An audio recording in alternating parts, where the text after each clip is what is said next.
4. Bonsoir tout le monde. Aujourd'hui, c'est un numéro spécial de droit et société. Nous allons recevoir Joël Loquet, qui est écrivain, journaliste et aussi chanteur. Bonsoir, Joël Loquet. Bonsoir, mademoiselle Marcelin. C'est un immense plaisir pour moi d'être aujourd'hui l'invité spécial de droit et société, une émission qui est très prisée par des internautes de la Floride et de par le monde. Merci. Est-ce que tu peux te présenter aux auditeurs, téléspectateurs, tout ça? Bon, je suis né le 7 juillet 1964 à Port-au-Prince, fils d'un pasteur nazaréen. J'ai commencé d'abord comme dessinateur. Je suis l'un des pionniers, pour ne pas dire le pionnier haïtien de la bande dessinée, parce que j'étais le premier à publier 3 ouvrages en bande dessinée, j'avais 17 ans. Un ouvrage Regret-Net en 81, un second ouvrage Drame Zafra, qui parlait de la Zafra en 83, et en 85, j'ai publié Madichon Toisache, un ouvrage en bande dessinée qui parlait de la question du sida. Et j'ai été lauréat à plusieurs reprises dans les concours de dessin, notamment en 79, lors d'un concours organisé par le ministère de la Jeunesse et des Sports. C'était sous Duvalier. Et là, le gouvernement de Duvalier, à l'époque, enfin le ministre Théodore Achille, m'avait accordé une bourse que j'ai reçue jusqu'au départ de Duvalier en 86. C'était une bourse pour étudier le dessin et la peinture, évidemment. Je suis licencié en communication collective à la Faculté des sciences humaines. J'ai aussi une maîtrise en sciences du développement à la faculté d'ethnologie et je suis doctorant dans 2 universités différentes, AIU, Atlantic International University, en communication collective. Je dois finir avec ma thèse avant la fin de l'année. Et doctorant également avec ISTEA, une école créée par le docteur Samuel Pierre et qui est basée à Montréal. Là, je fais un doctorat en gestion des systèmes éducatifs. Bon, j'ai reçu plusieurs titres de doctorat honorifique, et que ce soit en Haïti ou ailleurs. Et je suis connu aujourd'hui comme écrivain. C'est mon 20e ouvrage, ce livre. Les intellectuels haïtiens proposent des pistes de résolution de la crise sociopolitique haïtienne. Bon, j'écris sur plusieurs sujets, sur des récits de voyage, et j'écris sur l'histoire contemporaine, l'histoire de l'Église, l'histoire des médias. J'ai publié sur toutes sortes de sujets. J'écris sur ce qui m'intéresse. J'écris quand j'ai des pulsions, quand j'ai des inspirations. Et mes ouvrages sont des ouvrages de référence, des ouvrages réels qui traitent des sujets d'actualité, des sujets réels. Bon, j'ai même des livres sur des questions de famille aussi, parce que je suis certifié de la Agai Institute de Singapour. Donc, j'ai ce ministère aussi. Ça, c'est au niveau de l'Église. J'ai un ministère de counseling pour les familles. Voilà. Donc, je dirais, polyvalent, parce que je voulais me rendre utile à la société, à la collectivité. Donc, j'ai écrit sur toutes sortes de sujets. Et ce livre, évidemment, c'est le 20e ouvrage. Il y en a d'autres encore de mes tiroirs qui vont sortir bientôt, parce que je veux être présent à Livre en Folie 2022. Voilà, en gros, Joël Loquet, et je ne saurais ne pas mentionner que je suis le fondateur conseiller de la Fondation Loquet pour une nouvelle Haïti qui existe depuis 2010 et qui intervient dans 4 domaines: éducation, santé, services sociaux et relations internationales. Nous avons choisi CASAL pour développer, et il y a une semaine, j'étais à New York pour recevoir une distinction, le 2022 Service Award, qui a été décerné par le Community Cultural Center of CASAL. Voilà en gros ce que je fais. J'habite en Haïti, mais je voyage de temps en temps à travers le monde, et particulièrement en Floride, où se trouvent mes enfants aujourd'hui. Merci, Joël Loquet. Notre sujet d'aujourd'hui sera centré sur ton dernier livre, parce que nous allons parler des problèmes sociaux, économiques que traverse Haïti et les différentes solutions qui ont été proposées dans ton livre. Je crois que tu as consulté pas mal d'intellectuels là-dessus pour pouvoir réaliser ce livre. Bon, d'après toi, non, pas d'après toi, est-ce que, avant de commencer, tu peux définir ce qu'est un problème socio-économique? Bon. Tout en énumérant les différents problèmes qui existent. Ça, c'est une problématique. Ça veut dire que c'est un ensemble de problèmes Le cas haïtien, c'est un cas problématique parce qu'il s'agit d'une crise qui est formée de plusieurs crises, qui est actuelle et qui a son origine depuis l'indépendance. Et c'est ce qu'on verra à travers les réponses qui ont été proposées, formulées par les 30 auteurs que nous avons interrogés. Alors, je dois dire que c'est vraiment un immense plaisir aujourd'hui pour moi, en tant qu'Haïtien, de présenter cet ouvrage intitulé « Des intellectuels haïtiens proposent des pistes de résolution de la crise sociopolitique ». Alors, l'idée de publication de cet ouvrage m'est venue en essayant de réfléchir sur la situation actuelle d'Haïti et en me disant comment notre pays peut-il continuer à faire face à tout ce genre de problèmes alors qu'il regorge d'un nombre, je dirais, innombrable de cerveaux. Et Haïti, nous avons fait l'histoire, que ce soit en Afrique, on a formé beaucoup d'Africains. On avait envoyé des professeurs en Afrique pour enseigner. On avait également délégué pas mal d'enseignants, d'instituteurs au Québec et pour faire du Québec ce qu'il est aujourd'hui. Donc, Haïti regorge d'intellectuels qui brillent à travers le monde. Et donc, cette publication traduit notre quête de pistes de solutions pour la nouvelle Haïti, ayant réalisé, comme de nombreux chercheurs, qu'après 217 ans d'indépendance, Haïti fait toujours face à des problèmes sérieux. Haïti fait toujours partie des pays sous-développés et on dirait qu'il n'y a aucun signe d'espoir qui pointe à l'horizon aujourd'hui. Et nous avons voulu recueillir les opinions des meilleurs intellectuels haïtiens pour comprendre leur perception de la problématique du développement en Haïti et comment ces intellectuels-là pourraient évidemment partager leurs propositions ou éléments de solution avec le public. En quelque sorte, je voulais savoir ce qu'ils pensent être la meilleure trouvaille pour faire sortir ce pays de l'instabilité, de la pauvreté, bref, du sous-développement.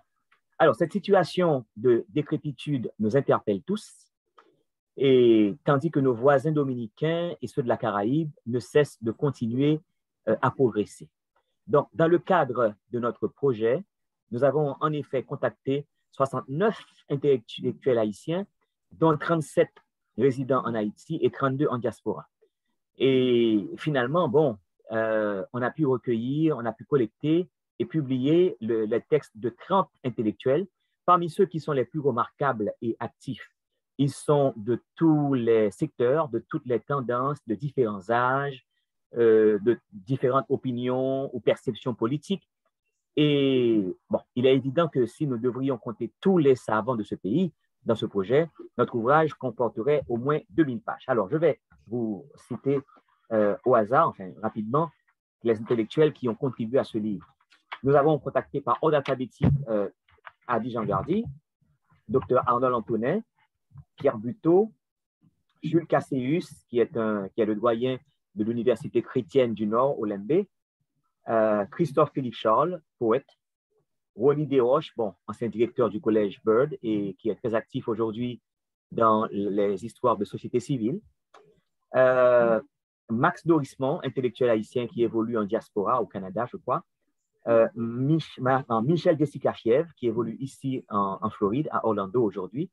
Michel Jessica avait commencé avec nous très jeune et dans les éditions Lorquet, Médiatex à Port-au-Prince. Aujourd'hui, c'est une grande écrivaine qui est publiée par des éditions internationales et américaines aujourd'hui. Voilà. Nous avons également contacté Odette Roy-Fonbrun. Ça, c'est la doyenne de l'éducation civique en Haïti. Et je me rappelle que Odette m'a appelé et c'est elle qui m'a stimulé à publier ce livre plus vite que prévu parce qu'elle m'a dit, Joël, je n'aurais pas aimé laisser ce monde sans que ce livre ne soit publié. Et Odette était parmi les premières personnes à répondre au questionnaire que j'avais élaboré. Donc, je suis fier que ce livre a pu sortir durant son vivant. Nous avons également contacté Damien François, ancien directeur et fondateur du Collège de l'Étoile à Port-au-Prince. Damien François évolue aujourd'hui en Suisse. Nous avons également Dr Kawas François, qui est un prêtre jésuite, sociologue, et qui a publié beaucoup d'ouvrages d'importance, beaucoup d'ouvrages de recherche dans le domaine de la sociologie. Nous avons également Marc Garcia, dit Marcus, qui est très connu ici en Floride. Marc Garcia, c'est mon mentor, c'est mon modèle dans le journalisme. J'avais 14-15 ans quand j'écoutais Marcus Garcia sur Radio Métropole, à travers ses éditoriaux, ses commentaires. C'est un gars extrêmement important, extrêmement, enfin je dis important au niveau de la presse, évidemment. Il a été ministre de la Culture et Communication. Il est directeur de Radio Mélodie FM. C'est actuellement le seul journaliste en Haïti qui peut écrire un éditorial balancé, équilibré et profond. Donc, je lui rends hommage parce que c'est grâce à Marcus Garcia, Elsie Eteyard, Bob Lemoine qu'aujourd'hui, je suis devenu journaliste parce que quand j'étais gosse, évidemment, j'ai grandi avec ces gens en les écoutant sur Radio Métropole et je me suis toujours dit que j'aurais aimé être un journaliste comme ces gens pour parler à la radio. Et c'est ce que j'ai fait. J'ai fait carrière également comme journaliste présentateur de télévision à Télé Haïti et j'ai collaboré aussi avec plusieurs autres médias, Le Nouvelliste, Boucan, Radio Lumière, etc., etc. Jean-Robert Héra, journaliste, écrivain qui a milité sous Duvalier, fait aussi partie des 30 intellectuels qui ont apporté leur contribution à la parution de ce livre. Nous avons Fritz Alphonse Jean, économiste. Il est également dans ce livre. Dr Gary Clown, poète international, qui vit aujourd'hui, je crois, au Canada. Nous avons également le docteur Franz Large. Franz Large et moi, on a une longue histoire parce qu'on a été en France ensemble en 86. On a été boursiers ensemble au CFPJ à Paris. Donc, depuis lors, on a développé de très bonnes relations. Et Franz, c'est un savant. Il est médecin, journaliste, chercheur. Franchement, c'est un gars extraordinaire. Et je suis très fier que mon ami Franz Large fasse partie de cet ouvrage d'importance. Docteur Mirland Hippolyte Maniga. Bon, moi et les Maniga, il y a une longue histoire. Je peux dire que Leslie Maniga, c'est mon mentor intellectuel, c'est mon modèle. Et on n'était pas amis avant, mais un jour, il m'a fait appeler. Je n'étais pas intéressé, il a insisté. Bon, j'ai été chez lui et il m'a dit qu'il voulait travailler avec moi. Et depuis lors, j'étais devenu son éditeur. Et tous ces livres qui ont été publiés ont été publiés par nos éditions. Donc, j'allais chez lui tous les soirs pour travailler avec lui. Il venait chez moi. Et c'est un gars, je dis que Haïti a manqué. Hein. C'est quelqu'un qui avait un grand rêve pour le pays, qui aimait Haïti de manière viscérale. Ce n'est pas quelqu'un qui allait employer des bandits pour gagner des élections. Ce n'est pas quelqu'un qui allait employer des terroristes, des kidnappeurs pour régler ses problèmes. Non, il avait une vision moderne d'Haïti et il voulait faire d'Haïti un pays développé. Bon, évidemment, 5 ans n'allait pas suffire, mais il m'avait dit ce qu'il aimerait faire, c'est commencer maintenant à mettre Haïti sur les rails. Il avait de grands projets pour Delma, faire un vrai village pour les militaires. Il m'avait même dit que Haïti, il fallait refaire complètement, détruire et refaire. Il avait de grands projets. Malheureusement, Haïti n'a pas eu la chance de connaître la présidence de Maniga, je dirais, de manière plus longue, parce qu'on aurait vu vraiment l'homme à l'œuvre. Je rends hommage à Leslie Maniga, bon, même s'il n'est plus, mais quand même, pour avoir été un citoyen, je dirais, honnête, et qui avait une vision moderne d'Haïti, de l'Haïti que nous rêvons tous aujourd'hui. Docteur Jean-Pierre Rodrigue Mathieu, doyen d'université et brillant intellectuel, je crois qu'il a même 3 doctorats. Donc, Rodrigue Mathieu a travaillé avec nous dans ce livre. Docteur Georges Michel, journaliste, médecin, historien, constitutionnaliste. Georges était vraiment heureux de contribuer à ce questionnaire. Donc, Georges, c'est quelqu'un d'extraordinaire, qui est très profond, qui a une mémoire d'éléphant. C'est l'un des rares intellectuels, enfin, les plus brillants en Haïti.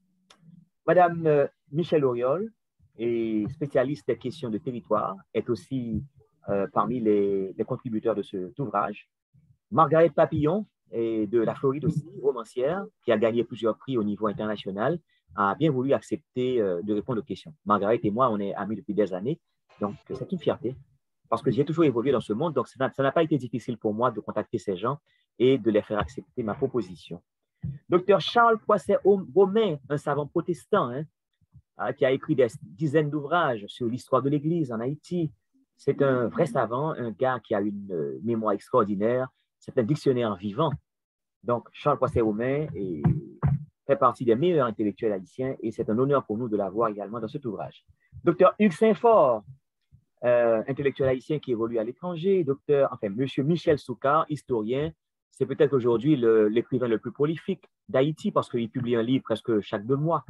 Michel est dans ce livre aussi. Monsieur Daniel Supplice, historien, sociologue, fait partie des auteurs qui ont contribué à ce livre. Docteur Charles Poissetta, Docteur Charles Tardieu, mon professeur en doctorat à l'ISTEA, éducateur, et qui vient d'une grande famille d'éducateurs aussi. Donc, Charles Tardieu a également partagé ses opinions sur comment il perçoit l'Haïti qu'on aurait aimé avoir. Docteur Hérold Toussaint, ancien professeur aux sciences humaines, à la faculté des sciences humaines, sociologue, communicateur social, qui fait un travail extraordinaire. Il encadre des jeunes et il les stimule à produire aussi. Donc, c'est quelqu'un d'extraordinaire, un brillant intellectuel qui fait partie de ce livre. Lionel Trouillot, écrivain de réputation internationale. Docteur Franz Voltaire, du syndicat à Montréal, historien, brillant intellectuel, il fait partie de ce livre. Ça n'a pas été facile, mais j'ai été patient. J'ai même été à Montréal pour essayer de le pressurer à travers une personne, enfin, interposée, enfin, à travers une autre personne. Et Gary Victor, bon, Gary Victor est surtout connu comme, je dirais, romancier et journaliste aussi. Gary fait partie de ce livre. Voilà, et les personnes qui ont contribué à l'élaboration de ce livre.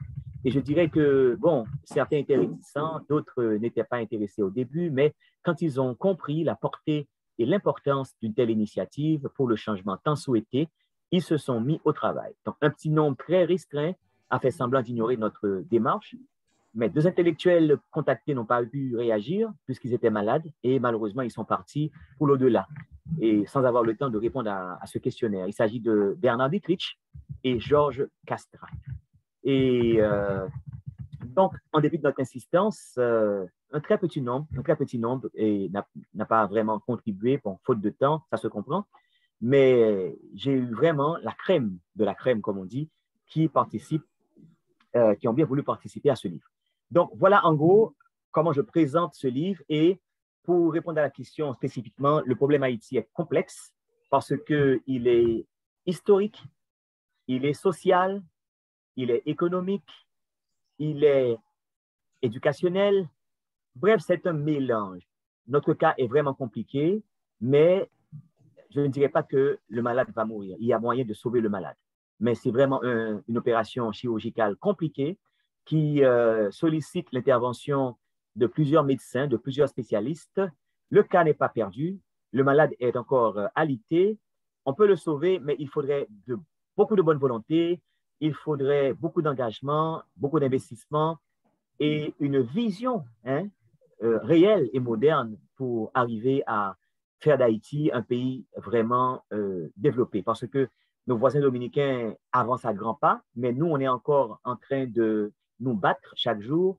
Donc, il y a très peu de chances, mais la situation n'est pas perdue. Alors, j'attends la prochaine question. Sinon, je peux commencer par développer les 6 trouvailles qu'on a fait à travers ce livre, Madame Marcelin. Parmi les interventions, ou du moins les gens qui ont collaboré avec toi, quelles sont les différentes solutions qui ont été proposées? Voilà. Eh bien là, on rentre d'emblée dans les interprétations des tableaux et figures. Alors, il faut dire que j'avais posé 6 questions à ces brillants intellectuels, les mêmes questions, et personne ne savait les questions de l'autre. Et ils ont répondu de manière indépendante. Et c'est là qu'intervient notre démarche qui est non seulement académique, mais aussi scientifique, parce que c'est vérifié. Quand plusieurs personnes apportent les mêmes réponses sur un sujet donné, donc c'est vérifié, ça veut dire que ça devient scientifique. Et on va le voir ensemble. Prenons par exemple la première question que j'avais posée à ces intellectuels. Pourquoi, d'après vous, Haïti est-elle toujours sous-développée 217 ans après l'indépendance? Là, c'est une question ouverte. Ça veut dire qu'ils ne peuvent pas répondre par oui ou par non, mais ils doivent élucider. Et parmi les différentes réponses, je me rappelle que les chercheurs, enfin les intellectuels, ont expliqué que le problème d'Haïti remonte depuis l'indépendance, parce que les esclaves voulaient se libérer du joug des colons, des Blancs français, parce que l'esclavage était terrible. Donc, ils voulaient utiliser tous les moyens pour s'en débarrasser. Et étant donné, bon, vous savez que c'était vraiment difficile. Ce qu'ils ont fait, ils ont choisi de couper tête bout les cailles. Une façon pour forcer le blanc à partir, parce que quand le blanc voyait qu'il ne restait plus rien, eh bien, il n'allait pas avoir envie de revenir. C'est ce qu'ils ont fait.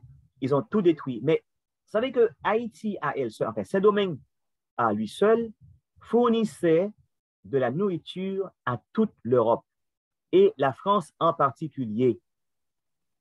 Essayons de comprendre ce que ça veut dire. Aujourd'hui, nous importons tout de l'étranger, mais Saint-Domingue, à lui seul, donnait à manger à l'Europe. Eh bien, les esclaves ont tout incendié et malheureusement, depuis 1804, on n'a pas eu la possibilité de reconstruire Haïti. Voilà l'une des raisons principales pourquoi le pays aujourd'hui est sous-développé. Bon, évidemment, ils ont parlé d'autres sujets. Par exemple, Haïti a toujours été isolé par la communauté internationale depuis notre indépendance. Et à un point tel qu'il y a eu des réunions qui se sont tenues en Amérique latine, Haïti n'a jamais été invité. Et sans oublier la question de la dette de l'indépendance qui avait été une obligation de la part de la France. Et Haïti a dû vraiment attacher ses reins pour finalement payer cette somme qui était à l'époque plusieurs milliards de dollars, enfin qui représente aujourd'hui plusieurs milliards de dollars et qui aurait pu permettre à Haïti d'avancer. Donc, toutes ces causes ont contribué à rendre Haïti un pays pauvre, à faire d'Haïti ce qu'elle est aujourd'hui. Donc, ça a été en principe la réponse principale des intellectuels. Deuxième interprétation. Alors, quelle est la plus grande cause des problèmes d'Haïti parmi ces 6 éléments? Éducation, mauvaise mentalité, égoïsme, désir individuel de s'enrichir, manque de patriotisme, absence d'orgueil. Et là, on a fait une grande découverte. Alors, je dois dire que ce que j'ai fait dans ce livre, j'ai pris toutes les réponses, je les ai publiées telles quelles, et après, j'ai fait une synthèse des réponses et j'ai présenté des graphes et des tableaux. Donc, c'est sous forme de statistiques que j'ai présenté les réponses, de sorte que la personne qui lit le livre n'a qu'à regarder les tableaux et elle va comprendre les réponses. Alors, la grande trouvaille qu'on a faite, alors que tout le monde pensait que le plus grand problème d'Haïti aujourd'hui, c'est la question de mauvaise mentalité, on a découvert que le plus grand problème d'Haïti, d'après les intellectuels contemporains, c'est l'éducation. Et ils ont raison, parce que l'éducation est transversale. Avec l'éducation, on peut changer les mauvaises mentalités. Et si on a une mauvaise mentalité, l'éducation peut la changer. Donc, c'est transversal. Et malheureusement, Haïti, aujourd'hui, d'après ce qu'a dit notre ami Nesmi Maniga, le ministre de l'Éducation nationale, Haïti n'a que 20% de son budget qui sont consacrés à l'éducation. Et sans oublier les problèmes plus profonds, comme nous avons une école qui n'est pas uniforme, mais une école qui fonctionne à plusieurs vitesses, pour ne pas dire à au moins 2 vitesses. Une école pour la bourgeoisie qui fonctionne dans les hauteurs. Autrefois, on pouvait se mélanger, classe moyenne et bourgeoisie. On le faisait, moi j'étais à l'école chez les frères, à Jean-Marie Guillou. On le faisait aussi au Collège Bird, on le faisait aussi à Saint-Louis-de-Gonzague. Mais aujourd'hui, il n'y a plus ça. Les bourgeois vont à leur école dans les hauteurs. Il n'y a plus de mélange et c'est mauvais pour le pays. Il y a aussi une école. Bon, ceux qui vont dans les lycées, c'est une forme d'école qui se fait d'une certaine façon. Ceux qui vont dans les écoles nationales, dans les zones de non-droit, c'est une autre école encore. Ils ne peuvent pas avoir des cours chaque jour, les profs ne peuvent pas venir. Il y a l'insécurité. Et ceux qui sont en province, il y a encore une école. Il y a même des écoles aujourd'hui qui n'ont pas de banc. Les élèves, ils ne font que s'asseoir sur des cailloux, sur des roches. Donc, le problème de l'éducation, c'est vraiment compliqué. Et si on veut changer Haïti, il faut commencer par là, en essayant de normaliser l'école, de structurer l'école, d'uniformiser l'école comme cela se fait ici aux États-Unis. Ici, aux États-Unis, quelqu'un qui va à l'école en Floride et les parents se déplacent pour aller habiter à Chicago, il n'aura aucun problème car c'est le même système éducatif, c'est le même programme. Il n'y a pas de problème. Les professeurs ont le même niveau de formation. Ils vont suivre le même training, le même entraînement. Voilà, c'est ce qu'il faut à Haïti aujourd'hui. Donc, si on veut changer Haïti, à l'instar de Singapour, un pays que je connais très bien parce que j'ai étudié le leadership, le Christian leadership à Singapour. Il y a le Rwanda aussi, il y a plusieurs pays de l'Amérique latine, le Mexique, le Brésil et tant d'autres. Ces pays-là ont voulu changer, eh bien, ils ont investi dans l'éducation. Donc, si on veut changer Haïti, tant qu'on ne passe pas par l'éducation, on n'ira nulle part. bon, l'émission n'a pas beaucoup de temps, je ne voudrais pas être trop long pour donner le pourcentage des statistiques qu'on a trouvées. Tu peux donner le pourcentage. Tu peux aller avec le pourcentage. Ce domaine-là, l'éducation, alors sur les 30 auteurs, 21 ont dit que c'est l'éducation le problème. 15 ont dit que c'est la mauvaise mentalité en deuxième position. En troisième position, 6 ont dit que c'est l'égoïsme. 9 ont répondu que c'est le désir d'individuel de s'enrichir. 4 ont dit manque de patriotisme. 5 ont dit que c'est l'absence d'orgueil. 7 ont répondu autre, enfin, diverses raisons. Et 2 ont fait abstention. Donc, 21 auteurs sur 30 ont dit que le plus grand problème d'Haïti aujourd'hui, c'est l'éducation. Et moi, je suis d'accord, je partage cette idée, parce qu'avec l'éducation, on peut changer beaucoup de choses. Il suffit de regarder comment les gens votent aujourd'hui. Mettez devant le peuple un tafiateur ou bien quelqu'un qui dit des bêtises dans ses chansons, un artiste, mettez-le en face d'une universitaire qui a un doctorat, qui est bien formé, bien préparé intellectuellement. L'haïtien va choisir le musicien. Donc là, on a un problème. On a un problème. À chaque fois qu'on offre à l'haïtien la possibilité de choisir entre le bien et le mal, enfin, il choisit de manière, je dirais, inverse. Donc, il y a un problème. Mais quand l'haïtien sera éduqué, personne ne pourra lui donner 1000 gouttes pour aller voter. Personne ne pourra lui donner des armes afin qu'il aille kidnapper des gens parce qu'il saura que ce qu'il fait n'est pas bon. Donc, ça veut dire qu'avec le manque d'éducation, ça fait le malheur de ce pays. Maintenant, réponse-toi. J'ai demandé à ces 30 auteurs les vraies causes de la pauvreté, est-ce qu'elles ne sont pas historiques? Parce que Haïti est pauvre, très pauvre aujourd'hui, l'un des pays les plus pauvres du monde, et je crois que c'est le pays le plus pauvre de l'Amérique, enfin de l'Amérique en général, Amérique latine, Amérique du Nord et Caraïbes, y compris, confondus. Et face à cette question, 25 auteurs, soit 83%, 25 intellectuels, ont dit que oui, les causes de la pauvreté d'Haïti aujourd'hui sont d'abord historiques.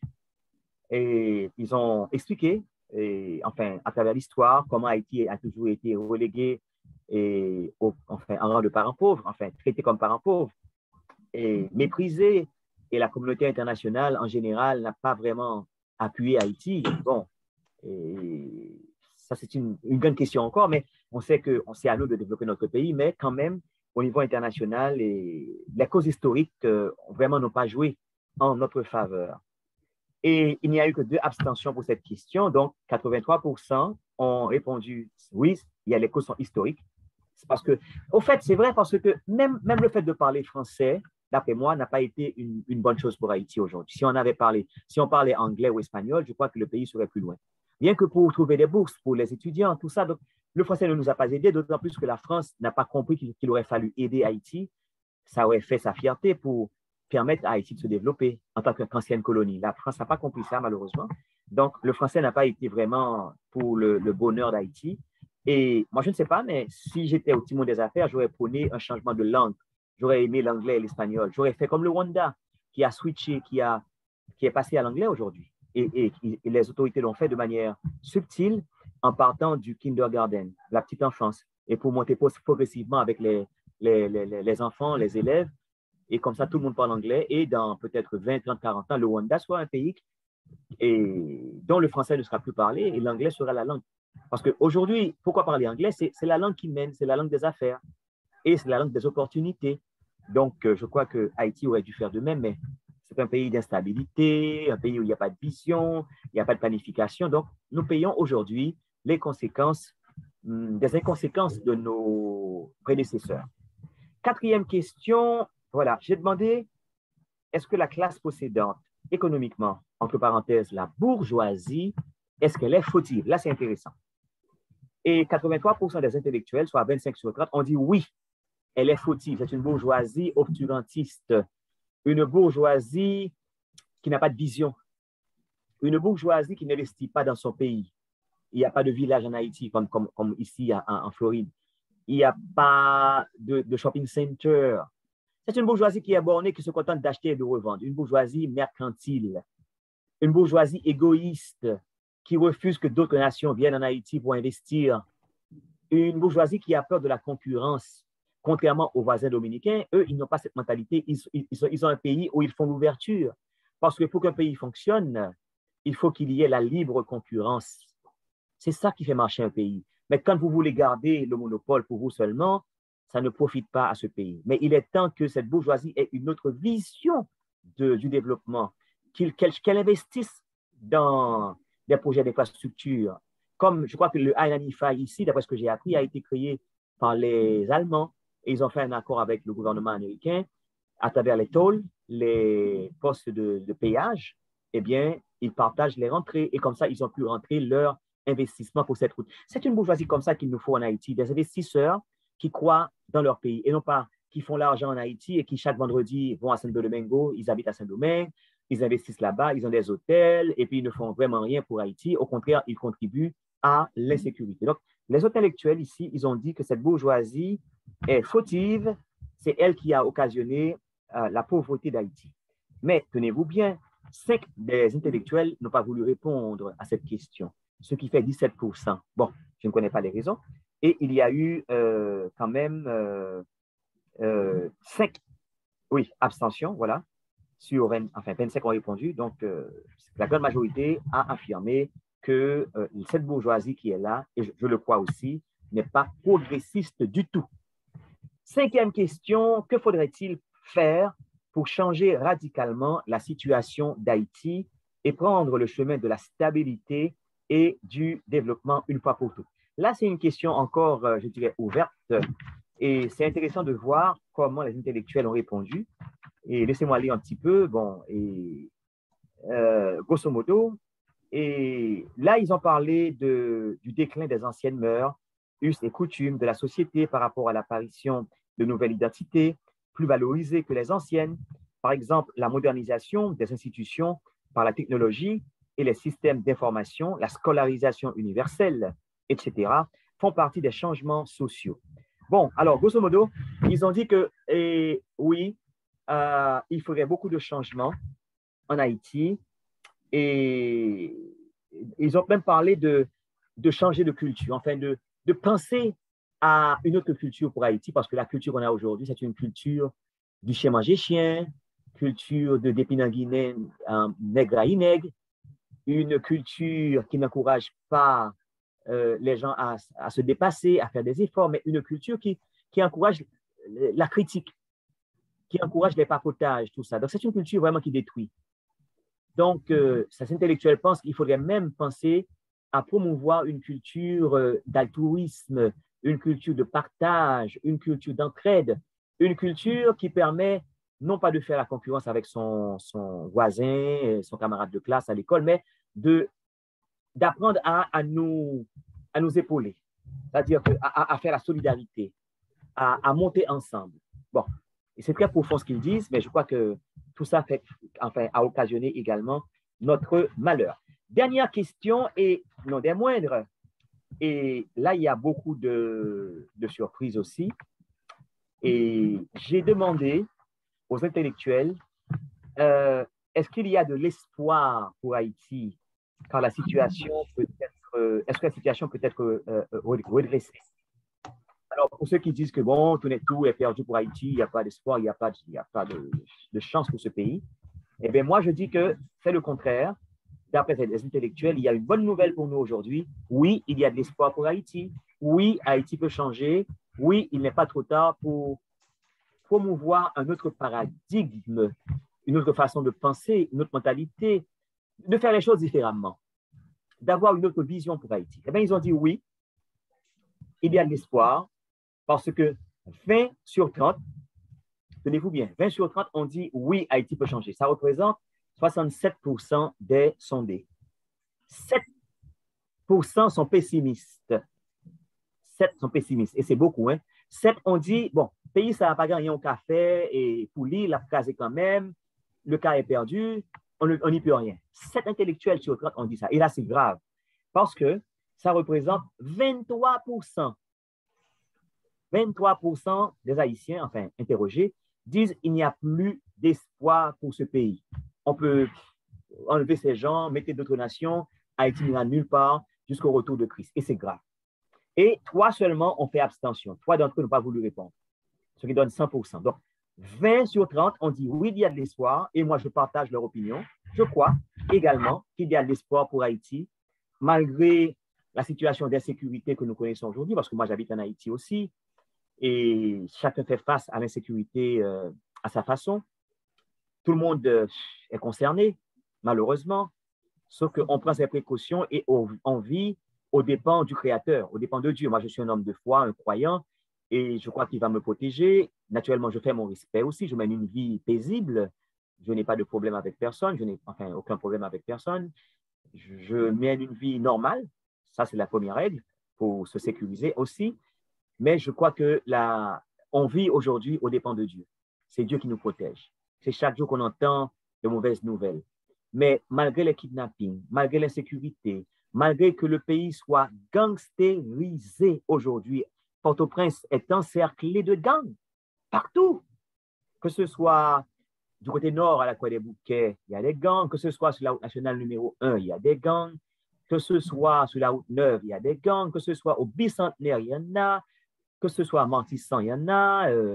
En montant à Carrefour, Mariani, Gressier, il y en a.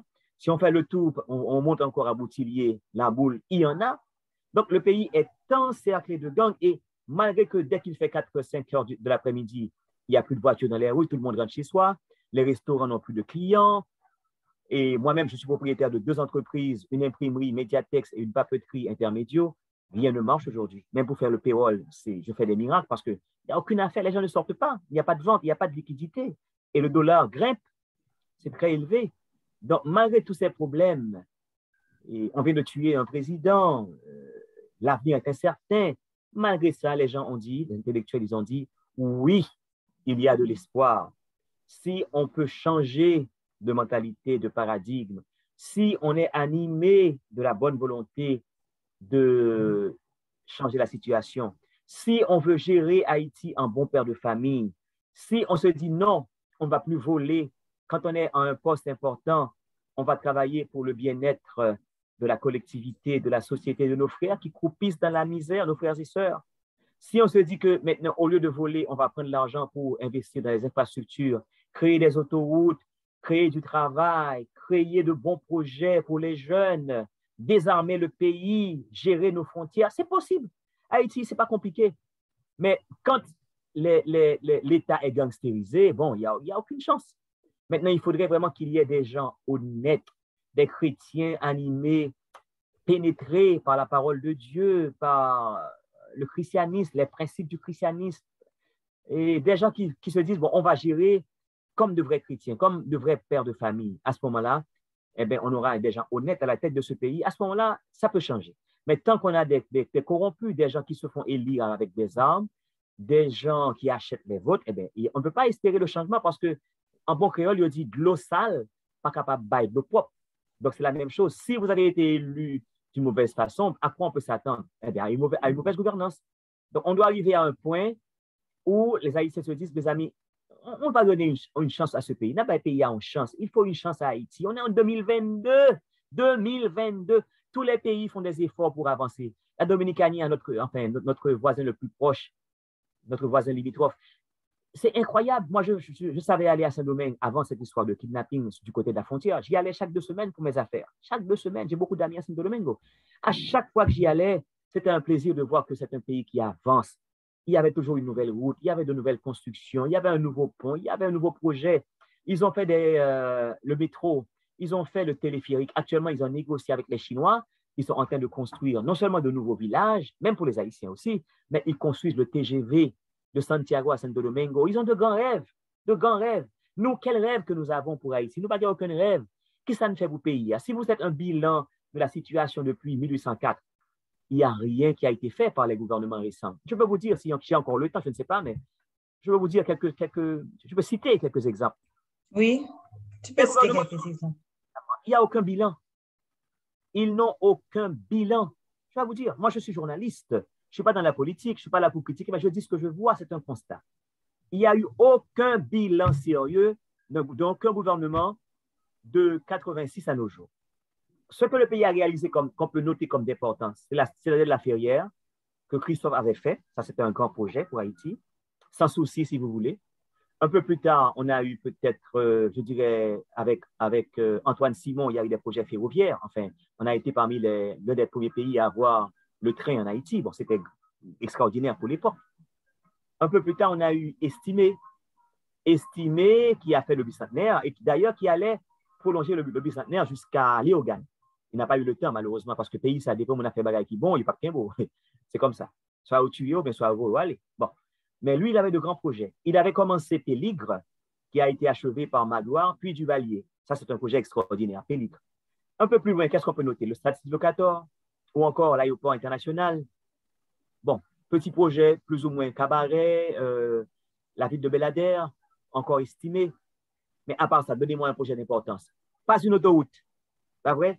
Pas un village sérieux, pas d'infrastructure, pas un port moderne au niveau international, pas une vraie université. La seule qu'on a plus ou moins, c'est celle de Caracol, qui est un don des Dominicains. Quelle honte! Et qui est en train d'être, enfin, de se détruire par mauvaise gestion et par manque d'entretien.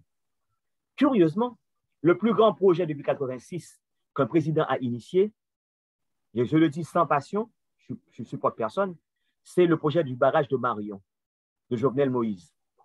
Le seul grand projet depuis 1986, le barrage de Marion, qui est un grand projet qui devrait, si on l'achève, si on arrive à l'achever, qui devrait irriguer des centaines d'hectares de terre dans la zone du Nord-Est et qui devrait également permettre de créer l'électricité, de produire l'électricité.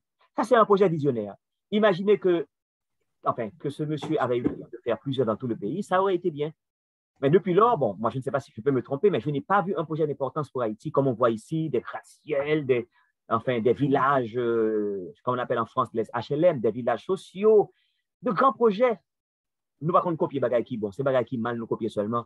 Et à chaque fois qu'il y a une opportunité pour ce pays, nous va prendre. Moi, je pense que je vais écrire un livre bientôt sur Haïti qui va s'appeler Les occasions ratées, ou bien les occasions perdues d'Haïti. Je vais montrer, par exemple, comment sous Duvalier, on a offert à Haïti de construire un grand hôpital, on n'avait pas accepté. Les bailleurs ont été de faire à la Jamaïque. On a eu le grand projet Ford, que tout le monde connaît. Ford voulait faire toutes les routes du pays, on a refusé. Les Dominicains l'ont pris. Même la bière présidente était venue en Haïti avant. Mais quand ils ont vu la mentalité, ils ont été à Saint-Domingue, maintenant ils font des millions là-bas. Et bon, j'ai toute une liste. Il y a, dans l'histoire récente, dans les années 90, sous le CNG, il y a eu un grand projet d'autoroute qui allait relier l'aéroport à Turgeau. Et puis, les autorités de l'époque ont dit, bon, donnez-nous l'argent, on va le faire nous-mêmes. Et les bailleurs sont partis parce qu'il y avait un étudiant haïtien de MIT à Boston, qui avait inventé un nouveau système d'autoroute et qui voulait le faire dans son pays. Et l'université était prête à financer ce projet. Et étant donné que les autorités n'avaient pas de vision, ils sont partis. Parce que là, il y a encore un problème ici. À chaque fois qu'il y a un projet sérieux, les gens demandent des pourcentages et ça décourage les gens. Donc là encore, je reviens avec la question de bonne mentalité. Cessez à nous enrichir, mais pensez à enrichir le peuple. Au lieu de nous enrichir pour faire des millionnaires individuels, pensez à créer de la richesse dans tout le pays et comme ça, on va alléger la misère. On va réduire le nombre de pauvres. Et moi-même, récemment, il y a un pasteur qui prêchait à New York. J'ai écouté le message à la radio et il a dit quelque chose qui a attiré mon attention et je le prends pour vrai, pour, comme on dit, la pure vérité. Il a dit que les États-Unis n'ont pas toujours été ce qu'ils sont. Parce qu'en plus, le monde pensait que les États-Unis, c'est toujours gain autoroute, c'est toujours gain assurance santé, c'est toujours gain de beaux projets, courants. Non. Les États-Unis étaient un pays qui était bandit à l'époque tout. C'est un pays qui était qu'on a attaqué convoi, qui a passé, ou qu'on y soit Coboyo, au Texas. C'est pas notre problème, non seulement au niveau de sécurité, mais au niveau peut-être de la gouvernance aussi. Eh bien, ce qui a sauvé les États-Unis, c'est un simple mot. Les Américains qui se sont montrés intelligents et qui ont formé l'Union, enfin, les différents États, ils se sont dit, nous voulons faire des États-Unis, non seulement un pays uni, un pays vivable, un pays où il fait bon vivre. Nous n'avons pas d'autres pays où investir, nous n'avons pas créé des hôpitaux au Canada, au Mexique, ou bien quand nous serons malades, nous n'allons pas prendre d'hélicoptère comme le font les Haïtiens pour aller ailleurs. On n'aura pas le temps d'ailleurs, on va mourir entre-temps. Eh bien, pour rester dans notre pays, il faut rendre le pays agréable, il faut rendre le pays vivable. Eh bien, en voulant rendre le pays vivable, à une époque, puisque ici on dit time is money, ils se sont dit, eh bien, on n'a pas de temps à perdre. Et pour ne pas perdre de temps, on va créer des autoroutes. Et ils ont créé des autoroutes. Comme ça, vous allez d'un point à un autre, vous y allez rapidement. Alors qu'en Haïti, vous prenez 2 heures d'horloge pour parcourir la plaine du cul-de-sac au centre-ville, à peine 10 ou 12 kilomètres. Haïti n'est pas vivable. On ne veut pas rendre notre pays vivable. Il y avait des problèmes encore ici au niveau de la santé. Les gens mouraient, ceux qui n'avaient pas d'argent ne pouvaient pas avoir accès aux soins de santé. Eh bien, ils se sont dit, nous allons créer des assurances santé. Nous allons créer des hôpitaux publics. Et nous allons faire de ces hôpitaux de vrais hôpitaux, et ils ont équipé les hôpitaux publics. Et aujourd'hui, n'importe qui peut aller dans un hôpital public, il reçoit les mêmes soins que les hôpitaux juifs, les hôpitaux privés, etc. Haïti, aujourd'hui, au moment où je vous parle, il y avait une grève, enfin récemment, je crois que c'est levé, je ne sais pas trop, mais c'est tout le temps que c'est en grève. Et quand on y va, c'est la honte, c'est la puanteur. Un hôpital qui se construit depuis plus de 10 ans, qui n'a jamais été achevé, est-ce que c'est possible? Ça veut dire qu'il n'y a aucun leadership, il n'y a aucune vision. Et les problèmes sont là, les infirmières ne sont pas payées, les médecins ne sont pas rémunérés, ça ne dit rien à personne. Alors qu'il aurait suffi de faire appel à des sœurs, des religieuses québécoises, de Christois, par exemple, à Montréal, elles seraient trop contentes d'aller gérer l'hôpital pour vous. Vous ne pouvez pas gérer le pays, vous ne pouvez pas gérer quoi que ce soit. Faites appel aux experts. Mais non, on ne veut pas faire d'Haïti un pays vivable. Le jour où on voudra faire d'Haïti un pays vivable, on va apprendre à résoudre les problèmes. Quand l'insécurité se présente, on va surveiller nos douanes, surveiller nos frontières, nos ports, nos wharfs. On va empêcher que des va-nu-pieds puissent rentrer avec des armes. On va les punir, on va les arrêter. On va donner l'exemple pour que d'autres personnes ne soient pas tentées à faire ce trafic. Parce que le trafic des armes crée la terreur, l'insécurité chez nous. Donc, rendre un pays vivable, c'est rendre le pays acceptable. Aujourd'hui, même ceux qui ont de l'argent ne peuvent pas aller au restaurant à Pétionville. Moi, j'adorais Pétionville le soir, au restaurant avec des amis. On ne peut plus faire ça. J'adorais aller à la Boule 12, aller courir, faire le jogging à Taraz avec mes amis. J'avais un club, tout ça. J'allais à Fort-Jacques. J'adorais ça. Pas longtemps de cela. Il n'y a pas longtemps, je faisais Cap-Haïtien Port-au-Prince à 1h du matin, tout seul au volant. Il n'y a pas 10 ans. Mais maintenant, ce serait fou de le faire. Le pays est gangstérisé. Ça veut dire, au lieu de faire des progrès en Haïti, nous avons choisi de rendre le pays invivable à travers les gangs. Nous finançons les gangs. Nous les alimentons avec des armes et en munitions. Bon, et puis voilà. Aujourd'hui, personne ne peut se plaindre. Et en plus, par-dessus le marché, nous avons le don de faire des mauvais choix en politique.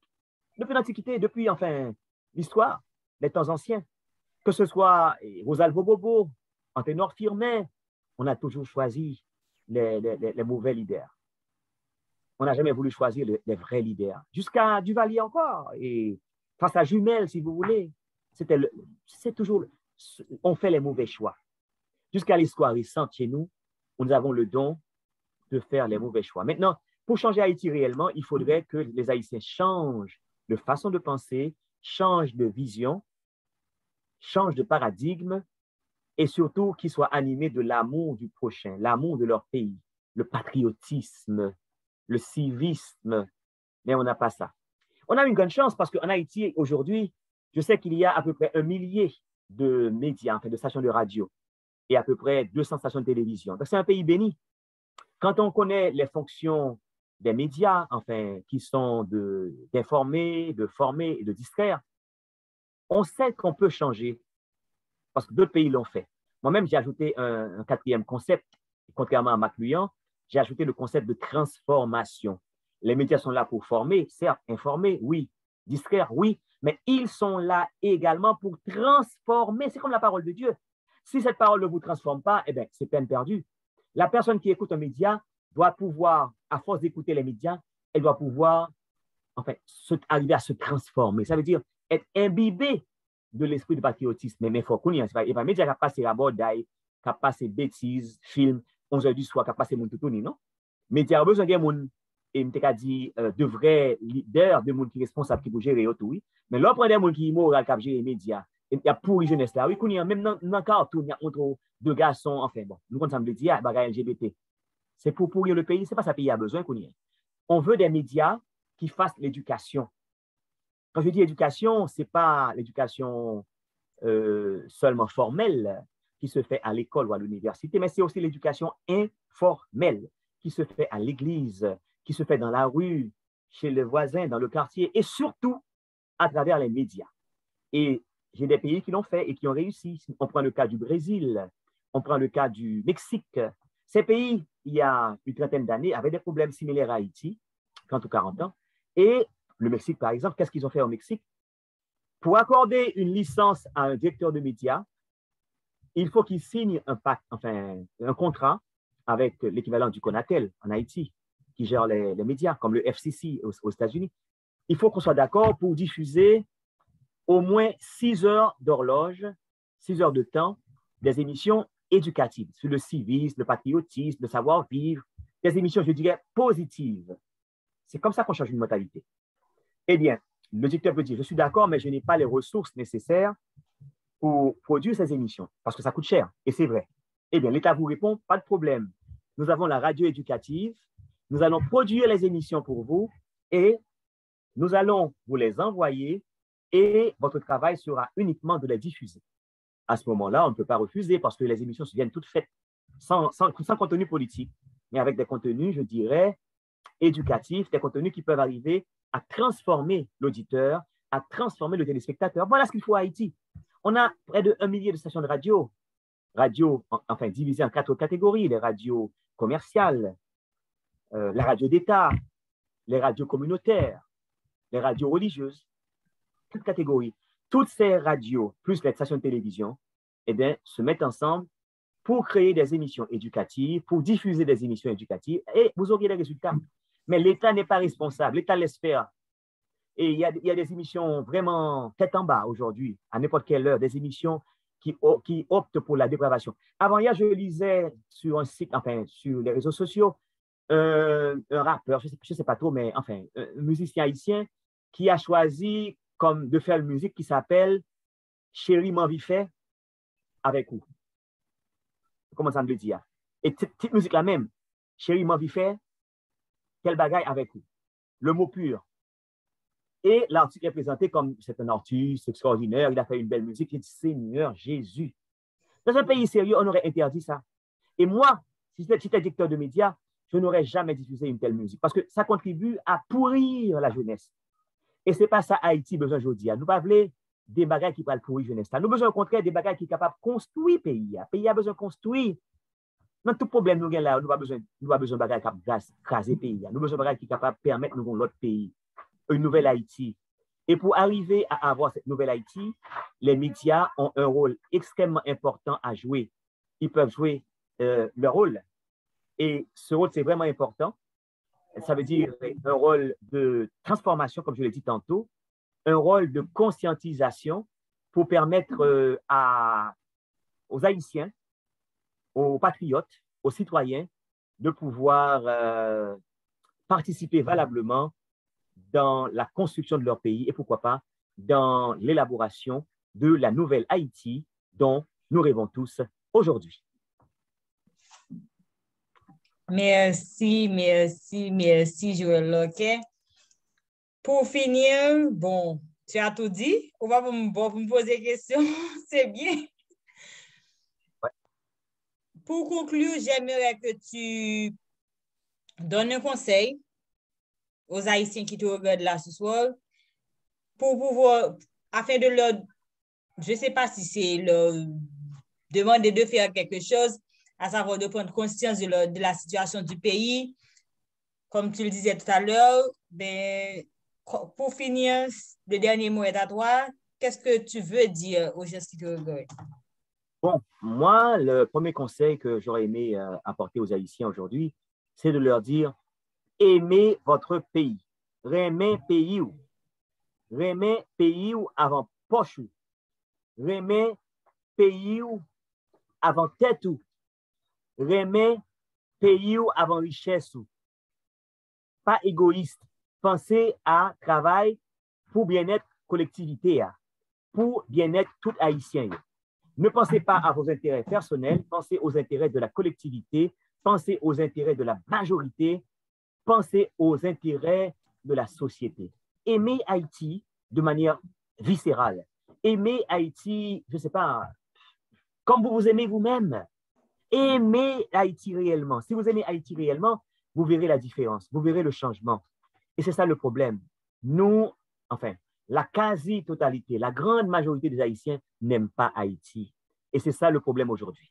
Mais c'est vrai, en tant que président de la République, aimez le pays, à ce moment-là, vous allez gérer le pays de manière responsable, vous allez éliminer les gangs, vous n'allez pas voler, vous allez créer de bons projets, vous allez, je ne sais pas, non, peut-être que je suis dans la lune, mais moi, je ne comprends pas comment Haïti en 2022 soit comme ça. Ce n'est pas possible.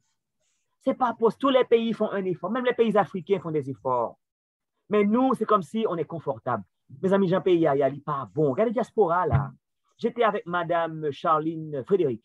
Elle est councilwoman de Boston. J'étais avec elle le week-end dernier. On s'était assis à la table d'honneur ensemble.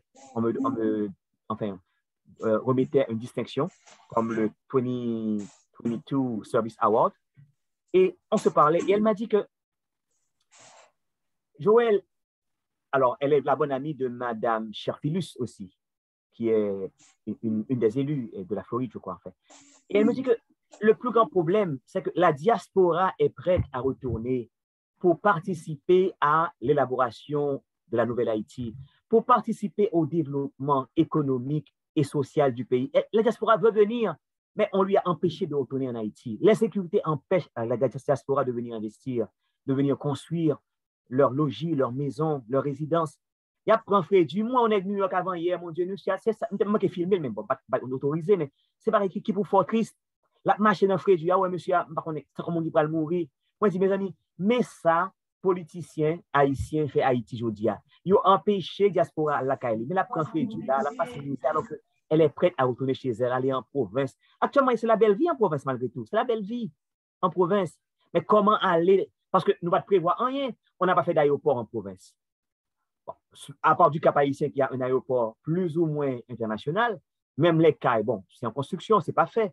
Jacmel, ce n'est pas vraiment international, mais il nous faudrait, si on avait une vision, ce n'est pas même si l'aéroport du Val-été fait depuis plus de 40 ans qui tape là, non? Ou tu as bien plusieurs vrais aéroports. Il y a des milliards de dollars qui passent dans le gouvernement des pays dans l'histoire récente, mes amis. Qui ça comme ça utile? Qui ça le fait? Je ne sais pas. Moi, je ne vais pas critiquer, mais en termes de résultats, qu'est-ce que je vois? J'ai grandi en Haïti, j'ai toujours été en Haïti. Mes voyages à l'étranger pour des études n'ont pas trop duré, mais c'est le pays que je connais. Mais je n'ai pas vu d'évolution. Au contraire, ça a toujours empiré. Il y a plus de trafic, plus de blocus dans les rues, d'embouteillage. Il n'y a pas de changement. Il n'y a aucun signe qui montre que, ah, ça, on va être fait dans le pays. Mes amis, nous, si on fait un bagage. Non, rien du tout. Rien. Aucun bilan, je le dis de manière responsable, depuis 1986, il n'y a aucun bilan sérieux de tous les gouvernements qui se sont succédés au pouvoir en Haïti. Voilà. Donc, le conseil, remet pays où, plus que tout, remet pays où tant que tout, sur l'empire logique, aimer Haïti de manière viscérale, travailler en conséquence, encourager le bien, encourager la moralité, encourager la spiritualité. Et vous qui êtes en diaspora, s'il vous plaît, ne négligez pas Haïti. Vous ne pouvez pas y aller. Bon, en attendant, supportez les gens qui font un travail intéressant. Supportez les fondations qui sont crédibles, qui font un travail en vue du développement d'Haïti. Supportez les œuvres sociales, les écoles, les églises. Créez des groupes sociaux. Développez votre pays, votre coin, votre patelin, votre province. L'État ne va rien faire pour vous, je regrette. L'État fait déjà. Ils ne vont rien faire.